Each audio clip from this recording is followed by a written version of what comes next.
Hi, everybody. Today's Friday, January 17th, and our friend Larry Johnson is back with us. Welcome back, Larry. Always a pleasure to be here. Let's get started, Larry, with the Middle East, the ceasefire between Israel and Palestinians and Palestine. Or Hamas, how do you see the situation in Israel? We know that Ben Gvir is not happy with the situation. He wants to leave the government, and he's trying to convince Smotrich to leave the government. But so far, we've learned that Smotrich is gonna stay with the government, and Ben Gvir gonna leave the government. And how do you see the situation of Netanyahu there? Well, as far as Smotrich staying or going, I think he's probably going to go. His initial reaction was not strongly against, but then within a day or two, he was very as outspoken as Ben Gvir. This may very well bring down the Netanyahu government, at least unless some other members who have not been part of the coalition step up to join. This is a reminder that there's not unity of thought and purpose in Israel. They're still pretty divided, at least on some issues.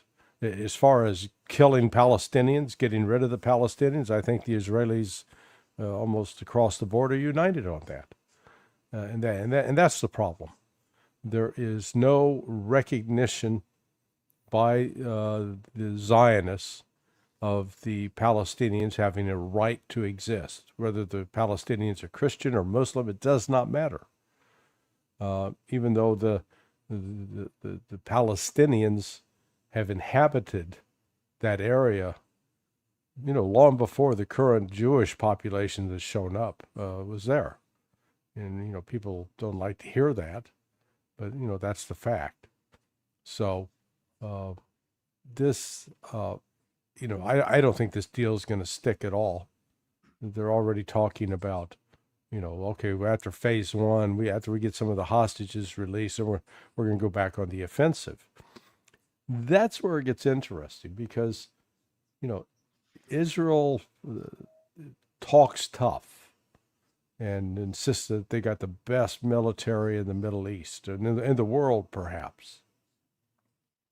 Well, but they've been fighting and trying to destroy Hamas for going on 15 months now. And despite Israel having every military advantage, they've been unable to destroy Hamas. If anything, Hamas has grown stronger, attracted more recruits, become more popular. And Israel, by contrast, has become more isolated. So the hopes of this ceasefire turning into something more enduring hinges in part on what the Saudis do, and the Jordanians, the Emiratis from the United Arab Emirates. If they hold firm to their position that there's not going to be any normalization of relationships with Israel or the United States, for that matter, unless the rights of the Palestinian people are addressed and a Palestinian state is created. If they hold true to that, then I think that's going to have some influence over Donald Trump, because Trump is not a committed Zionist. Trump is a committed Trumpian. He's going to do what's going to solidify his reputation and legacy. And he's not going to sacrifice his reputation for Benjamin Netanyahu or anyone else in Israel, for that matter. So, I think he's pretty, let's call him pragmatic or dogmatic on that particular point. So this, we'll see how the hostage release proceeds. There is, we have to acknowledge that here in the United States, then particularly this group that Trump has appointed, Pete Hegseth to nominated for Secretary of Defense, Marco Rubio as Secretary of State, Michael Waltz as National Security Advisor. These guys are all what I call Christian Zionists. Boy, they are just hard over. Oh, we got to support Israel no matter what, and Israel does nothing wrong, and Israel's good, Palestinian bad. So, that attitude's not going away anytime soon here in the United States either. And what's shocking, and, the rest of the world should understand this, is, after 14 months of slaughtering women and children in Gaza, Israel's, standing at least among a significant portion of the American public hasn't deteriorated at all. Now, there is a generational problem cropping up because a lot of the people who are 30 years of age and younger, between 18 and 30, they are increasingly on the side of the Palestinians, not the Israelis. So it is, the prospects for the enduring peace out of this, very low. It's so amazing that Joe Biden, in his latest interview, he was talking about when this conflict started in the aftermath of October 7th. Here is what he said, Larry, in terms of they knew what they were going to do in Gaza. Here is what he said, Larry. And he tries to legitimize, by the way, what Israel did with what has happened in 1945. I went to Israel immediately after their attack by Hamas, 8 days later, whatever it was. And I told them we were going to help. And I said, but Bibi, I said, you can't be carpet bombing these communities. And he said to me, well, you did it. You carpet bomb, not his exact words, but you carpet bomb Berlin. You dropped a nuclear weapon. You killed thousands of innocent people because you had to in order to win a war. I said, but that's why we came up with the UN. New deals by which what we would do relative to civilians and military. So he was comparing 21st century war tactics, battle tactics, with World War II. Well, what he was really doing is he was going after me for saying you can't indiscriminately bomb civilian areas, even if the bad guys are there. Even if the bad guys are there, you can't take out 2, 10, 12, 1,500 people, innocent people, in order to get the one bad guy. And he made the legitimate argument. His perspective said, look, these are the guys that kill my people. These are the guys that are all over in these tunnels. Nobody had any idea the miles of tunnels are down there. It's amazing what they built. And they're sometimes 200 feet under the ground. Well, the way to get to them is take out the places where they were under which they got to the tunnels. And so that's the first time I had the discussion about bombing civilian areas was when I went over after the 9/11, after the massacre that occurred. So on that first trip, 10, 11 days after October 7th, you already raised the issues of how to get to a ceasefire. Well, not a ceasefire, how to prevent innocent death. Yes. And then I pushed really, really hard for more humanitarian aid to go in. It was a legitimate argument, as he mentioned, the way that Netanyahu was dealing with him. Well, what do you mean by legitimate? Joe Biden is doing this is called, you're justifying criminal activity. The United States was totally unjustified in its bombing of civilian areas throughout Germany and Japan, destroying the civilian population. I mean, but we excused it. I mean, look, the reality when you stack up history, the United States pillaging, murdering of native Indian tribes here in the United States as part of its creation, is our creation as a nation. It stands as a stain on America. We massacred Indian civilians, and we always presented the Indians as sometimes as the bad guys. Apart from the Thanksgiving when they saved the Pilgrims, as the story goes. But how dare they attack settlers? Well, we were invaders. So when people react to an invasion or react to oppression, it depends on who gets to tell the story. That whether it's justified, justified or not, legitimate or not. The Netanyahu and his Zionist cronies, they believe in what I call the mythology of the Old Testament, the Torah, that they are uniquely selected by God, even though when you get into the language of the Torah, God's name, there's Elohim, there's Yahweh, it's actually sort of a confused picture, but they've convinced themselves and convinced a lot of Christians that, oh yeah, this supreme being has given them exclusive rights to this territory, and not only that, told them that they can kill anybody that gets in their way. And it's okay because God says, hey. Well, if you believe that, then it's easy to, fall into this whole narrative. I don't believe it. I think it's one of the biggest lies of history, in my view. And it's a scam. And it's a scam from this standpoint that the writing of the Old Testament was done by Jews who were in exile. They were in what used to be, what we now know as Iran, but was a Babylonian empire. That's where they wrote this. They wrote about out of oral tradition, and they said, "Well, hey, God, this is from God. Trust me."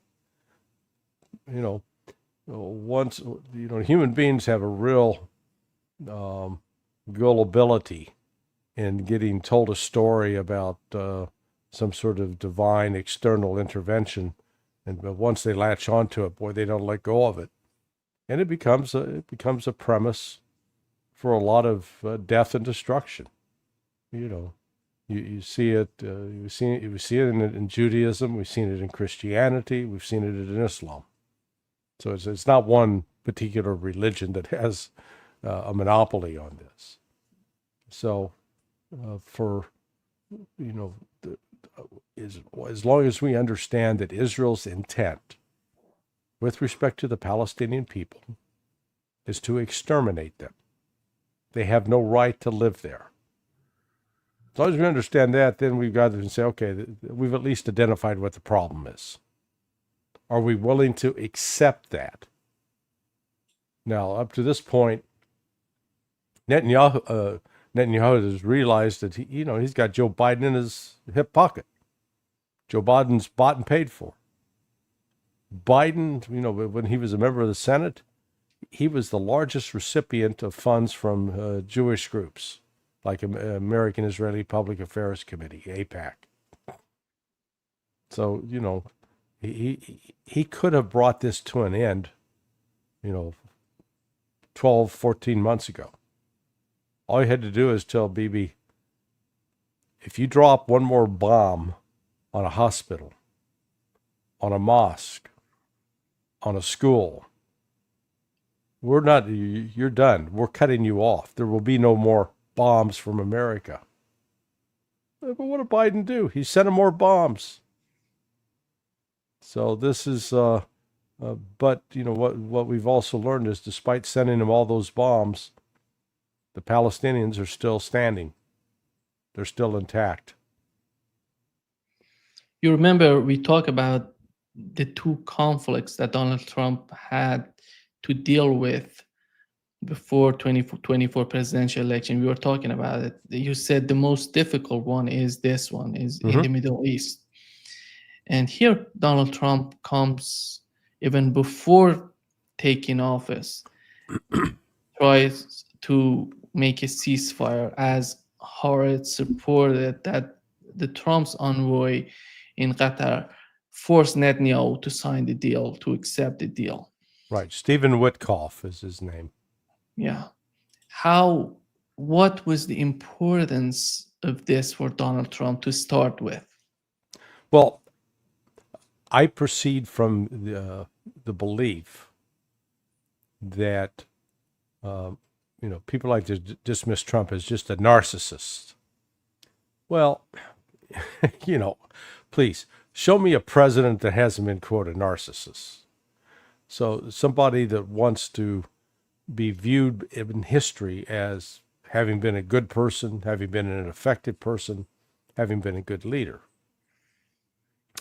Trump, his personality type is he tries to get along with everybody. He wants to be liked, and he's not going to take actions necessarily that will put him in a light that will make him unlikable.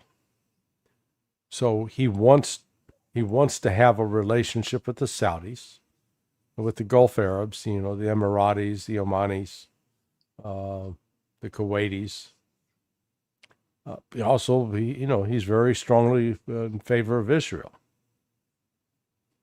He has, I think he genuinely wants to conclude this Abraham agreement, or the Abraham Accord, to secure a peace between Israel and the Arabs, the Muslim states, and in doing so, also create a Palestinian state. I know a lot of people believe that because he got, reportedly Miriam Adelson, the widow of Sheldon Adelson, wealthy billionaire, Jewish guy out of Las Vegas, maybe promised him $100 million. Then I heard that she only delivered $50 million, but it's still $50 million. That Trump was going to do everything that basically be at her beck and call. If we've learned anything about Donald Trump over the last, not just 8 years, the last 20 years, nobody owns him. He still does his own thing. And, that was exemplified here when he sent Stephen Witkoff, who on paper is an Orthodox Jew, on paper is like a diehard supporter of Israel. But he showed up and, as they said, Netanyahu said, "Oh, you can't meet with you Friday because it's a Sabbath." He's praying. Right. And Witkoff basically said, I don't give a damn. We're going to meet, and they met. And, he apparently laid it out to Bibi, do this or else.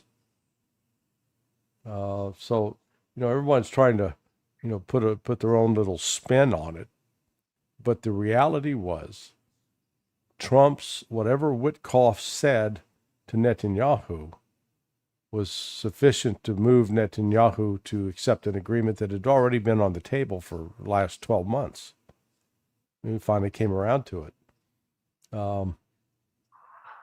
I don't see Trump.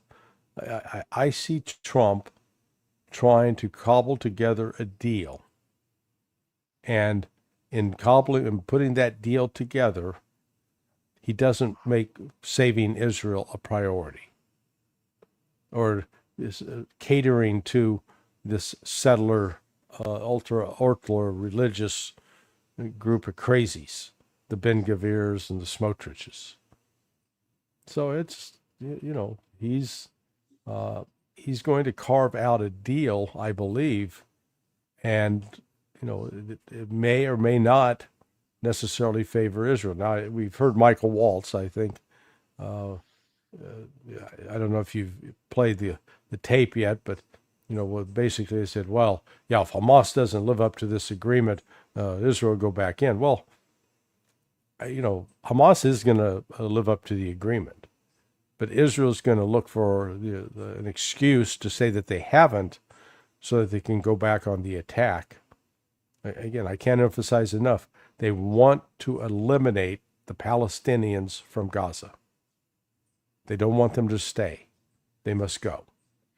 And that issue is going to continue to haunt Trump through his presidency, and we'll see if he's able to, maybe bring an end to it. I think he could bring an end to it, but it would require telling Netanyahu and telling the religious Zionists, no, the Palestinians stay, and the Palestinians are going to have land, and they're going to have a country to call their own. There are many people, Larry, who are supporting Palestinians but are not happy with the ceasefire. They're saying that Israel is getting prepared to attack even harder in the future. That's why they're not happy with the situation. But after all, Larry, we know that the situation in Gaza was so unbelievable, was so dire. That's why this ceasefire would help them. And we saw the trucks going to Gaza helping people. How could Israel attack harder? They can't.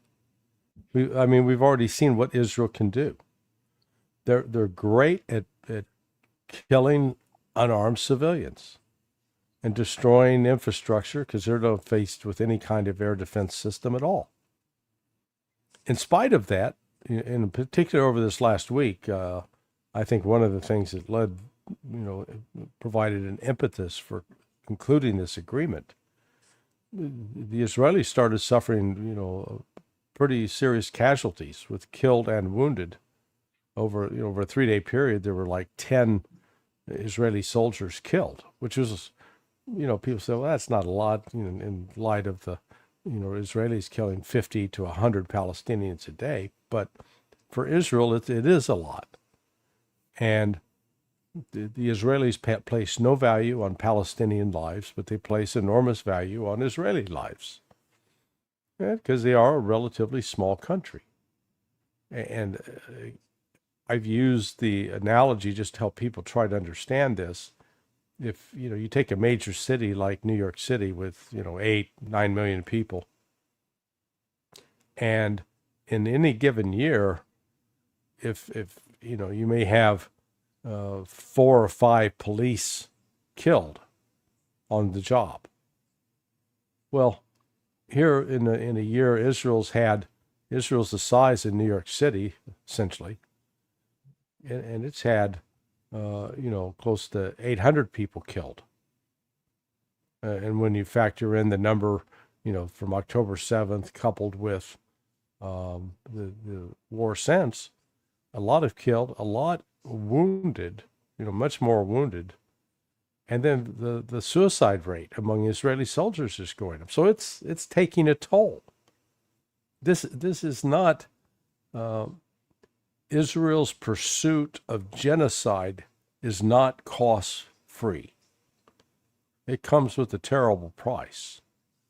And the soldiers on the front line that have something of a conscience are the ones who are going to be haunted by the images of the children that they've killed and the women that they've killed. There's no honor in that. None whatsoever.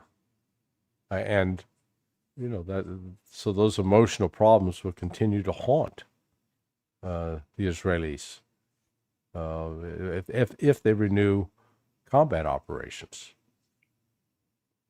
When you see somebody like Ben Gvir talking about that this is a total defeat, this is a surrender to Hamas, this deal, what's in his mind, in your opinion? Because as you mentioned, the situation with their army is not that good, and their economy is dealing with huge difficulties, and they're literally dependent on the United States. Yeah. I can argue not as same as Ukraine, but it's not that far from Ukraine. They're totally dependent on the United States in terms of the arms, in terms of the aid coming from the United States to Israel.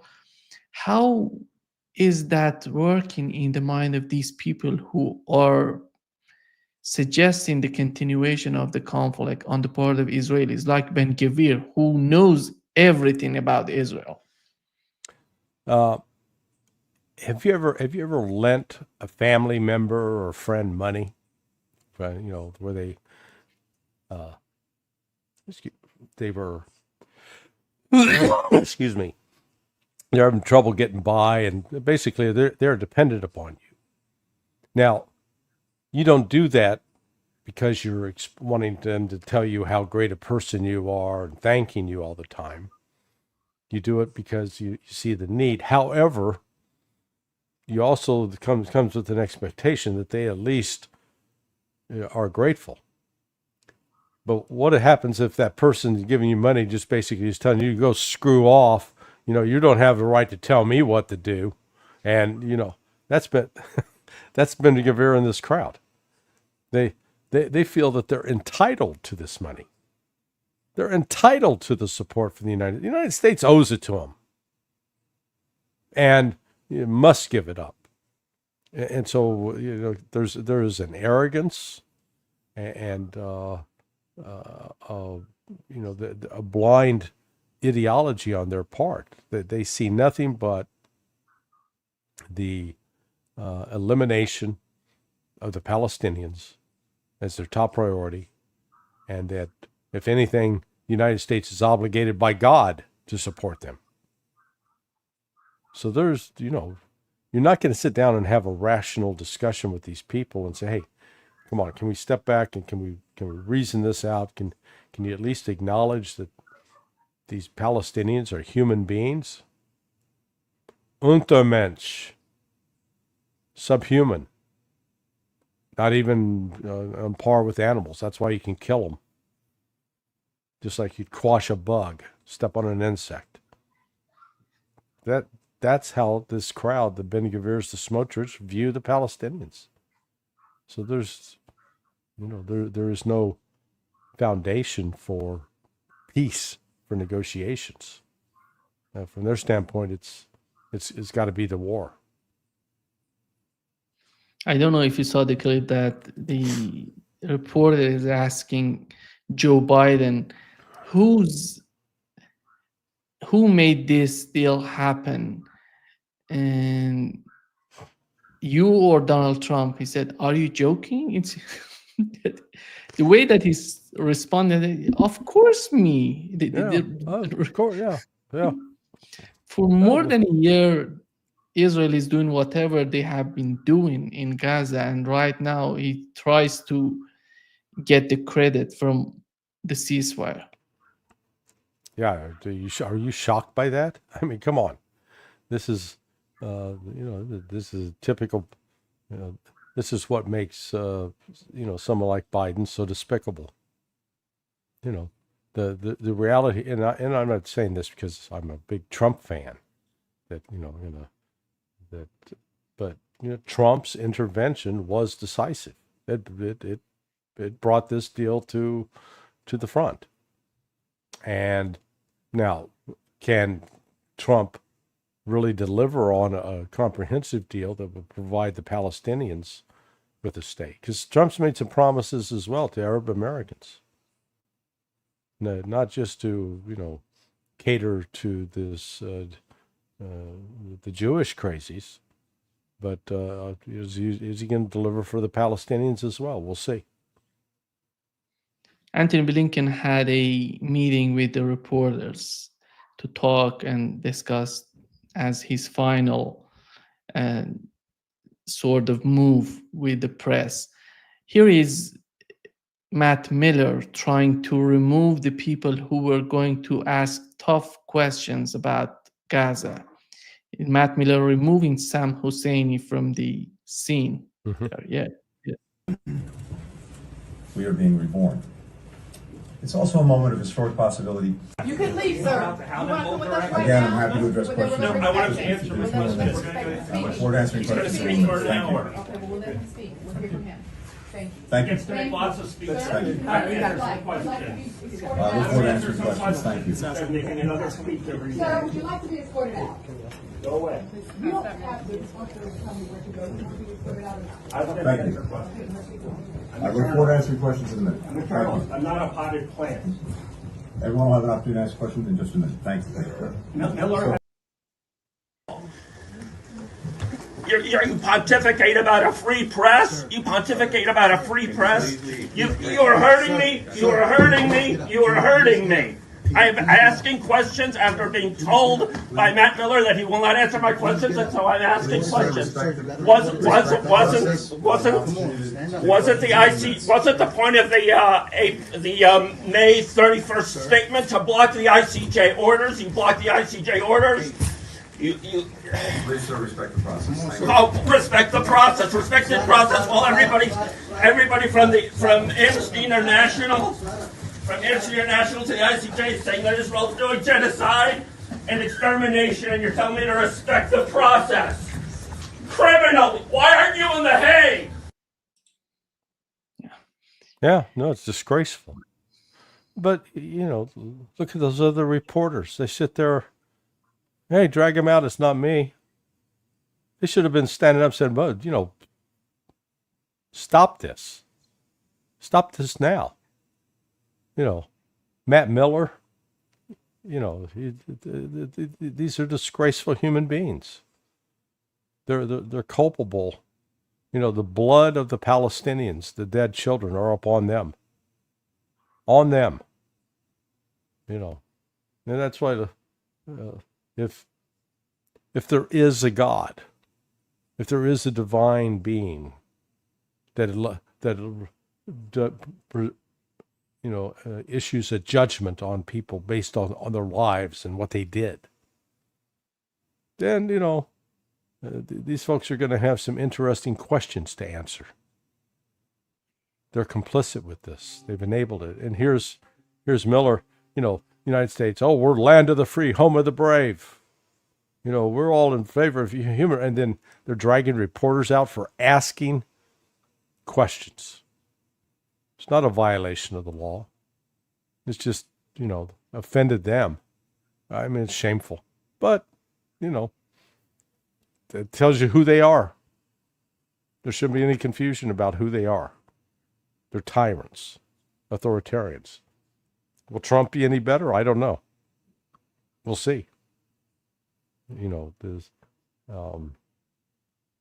you could actually make the case that during Trump's first presidency, he faced some incredibly hostile questioning from the press, and never once did he have him drug out, treated like that, manhandled. For 4 years, he was yeah, treated that way. Yeah. So here we see Blinken, and with that, you know, despicable spokesman Matt Miller. Good God. You know, you call him Count Chocula. He looks like you know, the character Nosferatu from the original Dracula movie. But yeah, let me play another clip of Max Blumenthal, which is so important to me because he's so courageous the way that he's talking with Antony Blinken, Larry. Greater respect, even greater appreciation for you asking the tough questions, for you holding us to account, being on the receiving end. Sometimes that's not always the most comfortable thing, not always the most enjoyable thing, but it is the most necessary thing.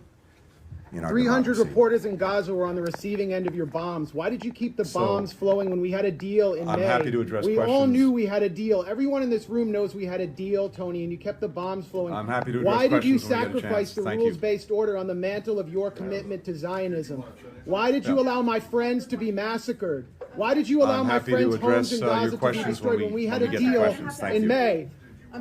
You helped destroy our religion, Judaism, by associating it with fascism. I have a statement to make. You waved the white flag before We'll have the Netanyahu. time to take questions at the end. You waved the white flag before Israeli fascism. We'll I have look the forward time to taking take questions when I Your get a chance father-in-law to was an finish my Israel statement. lobbyist. Your Thank you. grandfather was an Israel lobbyist. Are you compromised by Israel? Why did you allow the Holocaust of our time to happen?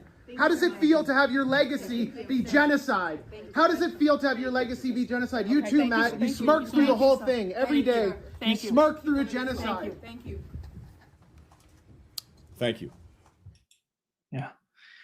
And people need to remember that Max Blumenthal, he's a Jew, and many Jewish people are supporting Palestine. And Yeah, that's why this always has to be drawn as a distinction between Zionists versus Jews. Because, Max is not the only person who is a Jew that is speaking out against these atrocities. Jeffrey Sachs as well. Aaron Mate is another one. Norman Finkelstein. So, not necessarily an overwhelming majority, but it's still a significant number of, people that have, reputations and are influential publicly known. people. Huh? Influential people. Yeah, who are. yeah, absolutely. So, this, what fascinates me is how the United States, on the one hand, we get all, get our panties in a knot over foreign meddling in our internal political affairs. By God, those foreigners need to stay out.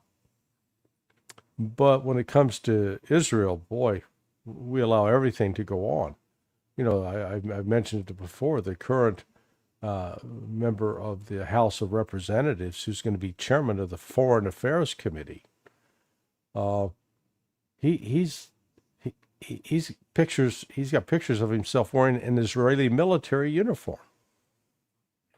Now, could you imagine how the United States would normally react if the chairman of the Foreign Relations Committee or Foreign Affairs Committee was wearing a Russian army uniform, a North Korean army uniform, a Chinese army uniform, or, hell, a French or British? We'd go, wait a second. This is America. This is not, pick your country. But, the United States have become slaves to the Zionist cause. And I think it's really, the only reason is we're all tied up in this religious determinism that God said they're the chosen people. And God prophesied that in the last days, that they'll reestablish the kingdom of Israel. And we've got, this is determined by God.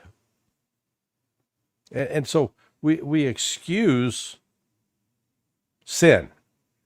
We excuse the most ungodly acts by claiming that, oh yeah, this is God's will. I'm not anti-religious, but the hypocrisy of this just stinks from my perspective. Larry, here is a survey done by a pro-Israeli organization that shows that anti-Semitism has increased since 2014 to 2024, has doubled, in fact. And Larry, do you see this sort of increase, and is that related to what Netanyahu and his ilk are doing in Israel? Well, as long as you get to define that anti-Semitism is anybody that speaks out against Jews murdering Palestinians, you're anti-Semitic. Yeah, I am. Absolutely. If that's your qualification, I am anti-Semitic to the core. Now, does that mean I hate Jews? Absolutely not. So they've tried to confuse the issue. Because the fact of the matter is, the Palestinians are Semites. So to call them to be anti-Semitic, it means you're anti-Palestinian? Actually, you can make the case that the Jews are anti-Semitic by their killing of the Semitic people that are Palestinian. Yeah, these kinds of labels are useless or meaningless. It's just it's just a device to try to shut down argument, discussion, and protest. Larry, the other issue, the other important matter today is the conflict between the United States and China.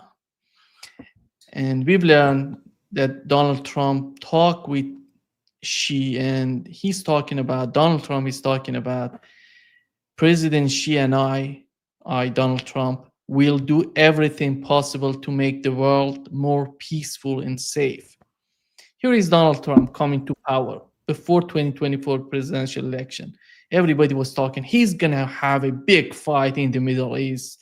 He's going to go after China, fighting China in Taiwan. I don't see that coming, even between the United States and China. No, his instincts are anti-war. That's true. And I know from, a friend of mine was involved with the discussions about killing General Soleimani, the Iranian. And Trump was, Trump basically got steamrolled.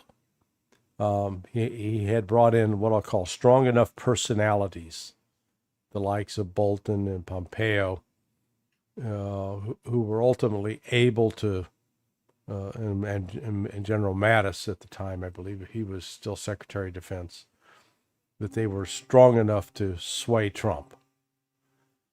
Now, while Trump has surrounded himself with people who are ideologically in sync with some of the with the Pompeos and the Boltons,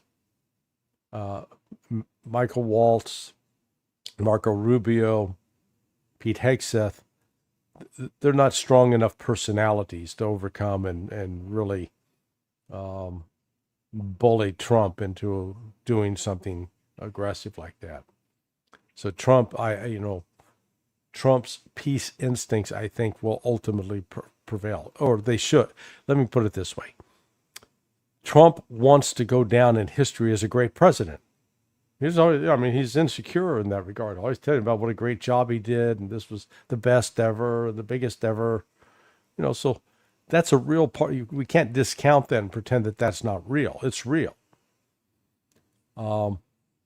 If he allows himself to be enticed or coerced into military action against Russia, against China, against Iran, it will destroy his presidency and he will be a failure.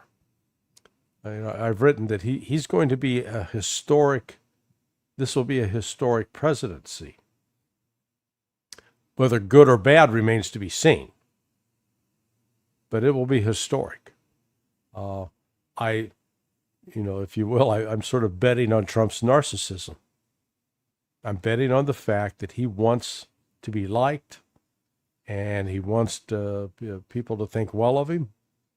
And to that end, he's not going to pursue policies that are going to promote war and, damage his legacy. We'll see. As you mentioned, one of the other conflicts that many people were concerned of was the Trump's policy. As we know, many of these people who are going to work with Donald Trump are pro-Israelis, pro-Zionists, I don't know how we can call them. They are in favor of a direct war with Iran. Mm-hmm. But if when you see the ceasefire between Hamas and Israel, is that a sign that Donald Trump wants a war with Iran? Well, no. In fact, let's recognize that in crafting this deal, the ceasefire, Iran actually played a role behind the scenes. It's been acknowledged sort of indirectly, but clearly they played a role in persuading Hamas, do this. I think that has, at a minimum, bought Iran some goodwill among the Gulf Arabs, to say that, hey, Iran's not out there stirring the pot for war. It's trying to help promote peace. The Zionists and their supporters here in the United States firmly believe that Israel has destroyed Iran's air defense system. They really believe that. And that all Israel's got to do is just launch an attack to knock out Iran's capability on the nuclear front. Well, today, Friday, a few hours ago, President Pezeshkian signed security agreements with Vladimir Putin. Security agreements encompass both political, economic, and military security. One of those is Russia's already inside Iran, helping augment the Bushehr nuclear facility that provides nuclear power, and they're going to expand it. So you've got Russian technicians, Russian people on the property. If Israel or the United States launches any kind of attack on that facility and kills Russians, that's going to be an act of war as far as Russia is concerned. And I think that's one of the things that actually has forced Israel to not go forward as quickly because of Russia's relationship with Iran. And now that this agreement's signed, it's even, it's now, I think one of the commitments is a dramatic increase in Russian cooperation with the Iranians and fortifying their air defense systems. So, attacking, again, these people that talk about attacking Iran, they're like children who play video games and think that the video games are real life. And that, or they watched the Tom Cruise movie, Top Gun 2, and all they got to have is some low-level flying aircraft and can take out all the Iranians. It's silliness. Iran is, moving to, it's trying to open negotiations with the United States. And, the reality is, I think you'll see Trump being open to it. One of the things that would be, a key negotiating position from the United States is to insist that Iran recognize Israel's right to exist, which I think, the conditions could be such that Iran would be willing to do that, provided that the Palestinians have a state. So that's the kind of big deal that I see Donald Trump trying to craft together. But this, while there's a risk that some of the crazies will prevail, I think further attacks on Israel, on Iran by Israel, are unlikely because Israel doesn't have unlimited military power. It's already very stressed and strained. And to try to expand the fight, pick the fight, when, Iran can retaliate. And Iran has, bought some goodwill from the Russians as well, because, they were, you had our mutual friend, Mohammed Marandi on your podcast on several different occasions, and he was certain that Iran was going to retaliate. And knowing Professor Marandi, he's not a dishonest person, and he was expressing, I'm sure, his sincere belief in what he understood. But Iran didn't do it, so you have to step back and say why. Well, the Israeli version, because they're so weakened, they're so afraid. No, I don't believe that at all. I believe that, behind the scenes, Russia and China were counseling, hold off, sort of rise above this. And Russia's actually in a position where they can talk about that, because Russia too they've been attacked in ways that under, normal international relations theory, they should have retaliated with, was an act of war. the United States has committed a casus belli against Russia, fully justifying a war. But Russia recognizes the human cost that comes with that and is trying to limit it. So I think the advice that they gave Iran has been, the Iranians have wisely accepted it. And so this is, with Trump in the White House now, there may be a chance for a negotiated settlement. Trump got rid of the JCPOA, or however the acronym goes. JCPOA, that's right. Yeah. Yeah, because he didn't negotiate it. It wasn't his agreement. By God, if he gets an agreement, it'll be the greatest thing ever. That's how I'll describe it. But I think one of the in trying to reach that kind of agreement, he's also trying to resurrect the Abraham Accords. So Trump's, I think Trump recognizes the United States prestige has been severely damaged by Biden and his crew, and that the United States has very little credibility now with countries in the global South. And they're increasingly flocking into the camp of China and Russia.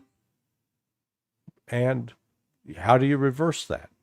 Well, even though Trump has made some bombastic threats, the United States can't threaten its way to victory. It's going to have to, start treating some of these countries with respect. And, I think Trump understands that, but we'll see. Here is what Putin said after signing the agreement. He said that Russia attaches great importance to the future strengthening of friendly relations with Iran. Relations between Russia and Iran are extensive and mutually beneficial. The Russian and Iranian authorities are united in their desire to bring bilateral relations to a new level. Larry, it seems that one of the articles of this agreement is to support each other in terms of a war, a major war. And but still we don't know to what extent they would do that. Do you understand it? Well, the Western narrative was that Iran was supplying drones to Russia because Russia couldn't produce them. Now, I don't subscribe to that, but it is true, though, that I think Iran did provide some drones that Russia was able to both test, prove in combat.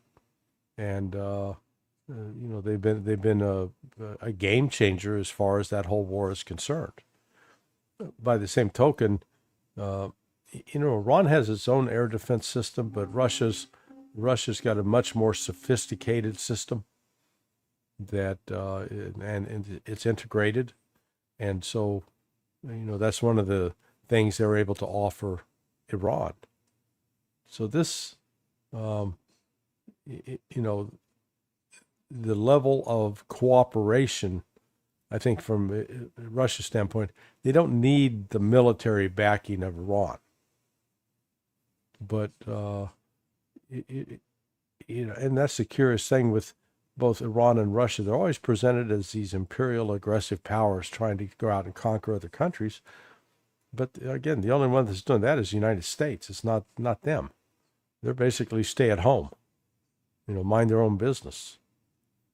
Yes, Iran has been providing support to Hezbollah and to Hamas, financial support, absolutely, and weapons too. And frankly, I fully understand it. It's not part of some, subversive plot. It's that in some aspects you could label it as humanitarian, because they recognize that the Israelis are intent on destroying the Palestinians, and the Iranians are doing their best to try to save them. Is Donald Trump receiving much more resistance to solve the conflict in Ukraine from the bloc, from the establishment, the deep state, or No, I don't think he cares. Look at, there's nothing that the deep state now can do. They can try to sabotage Trump, and they may very well. Does not change what's happening on the ground in Ukraine. The Ukrainians are losing. They're dying in larger numbers with each passing day. Russia's getting stronger with each passing day. These crazies in the West who insist that Russia's, suffering massive casualties and its economy is shattered in tatters. These are lies, but we keep telling ourselves lies, and it doesn't. Lying to yourself about reality doesn't change the reality. It may make you, most likely makes you more unprepared to deal with the consequences of that reality. So, I think what Trump and company are going to discover is that the Russians are in no hurry to end this war. They'll end it, but they're going to end it on terms that Russia will insist on. That means eliminating the NATO threat. NATO's got to back off, and no more joint military exercises with Ukraine, no more Western military aid to Ukraine. All that's got to stop. Put an end to that. Russia then will be on the basis for dealing with the West. Otherwise, they're going to destroy Ukraine. I think it's that simple. I was wondering what's going on right now in the mind of Zelensky when he sees that even Netanyahu, with the sort of leverage he has in the United States, was forced into a ceasefire. And we know that. How does he feel, in your opinion, right now? Well, I think frightened is probably an apt description. I have a cruder expression for it, but I'll avoid the vulgarity. He is, I think it is increasingly coming to recognize that he does not have a friend in Donald Trump. That Trump is not going to ensure that he can continue his campaign of grift and greed. So,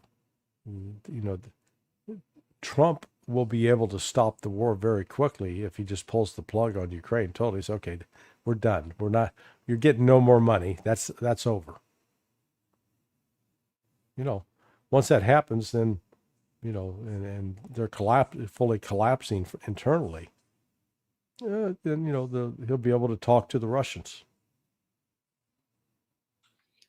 Does the Trump administration want a Europe more independent, the way that Elon Musk is supporting AfD, Alternative for Deutschland? Are they really in favor of the independence of Europe from the United States? I don't think Trump cares about Europe. As far as he doesn't want Europe to be an economic burden on the United States. And I think Trump is, dead serious when he says, these Europeans need to step up and start paying for NATO. America's done being a sucker. Where we pay the bill, and then you guys get to play all day, and not pick up any of the expenses. No, that's going to stop. But Europe is coming apart at the seams. It is. It's not in the same position it was, say, even 3 years ago. The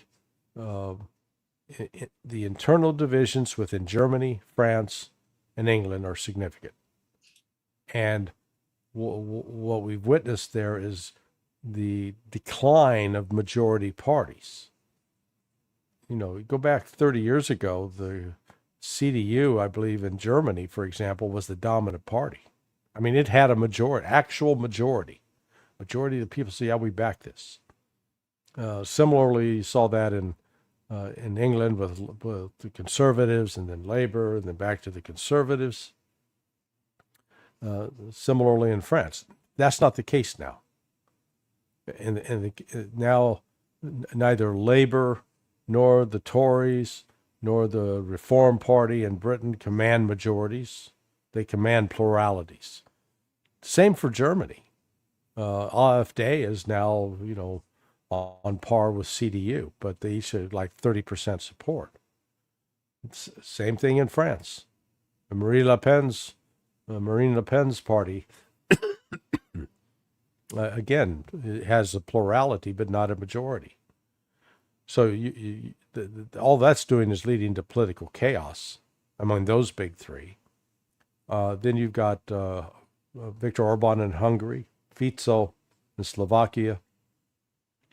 You're going to probably have Georgescu in Romania, Kickel in Austria, is it?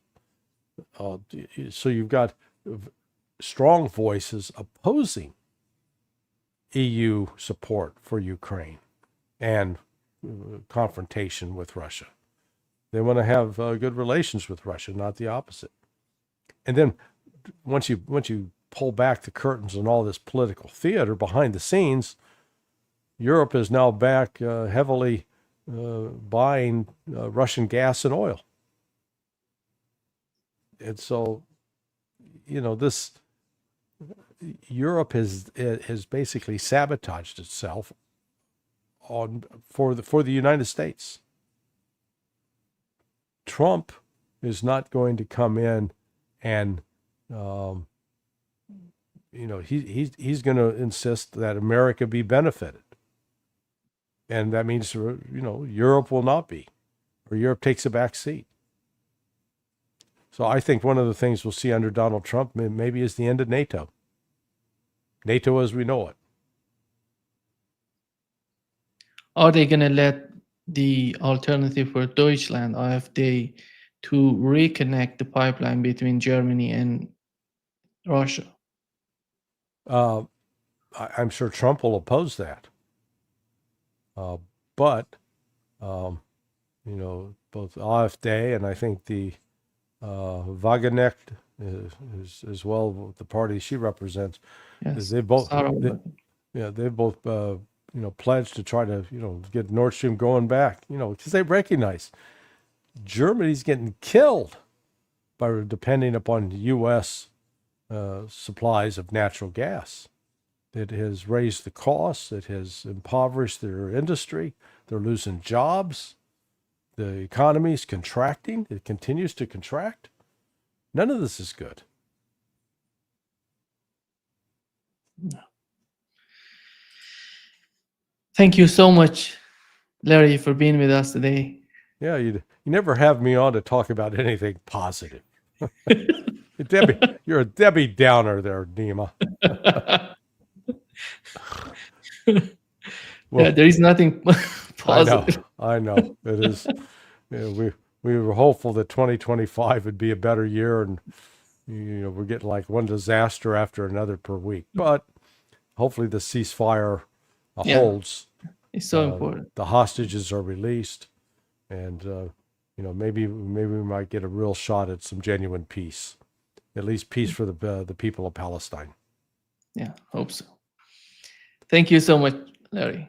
All right, my friend. Thank you for having me. We'll talk on Monday, I'm sure. Monday, yeah. For sure. Yeah. Okay. Bye-bye. Bye-bye. Bye-bye.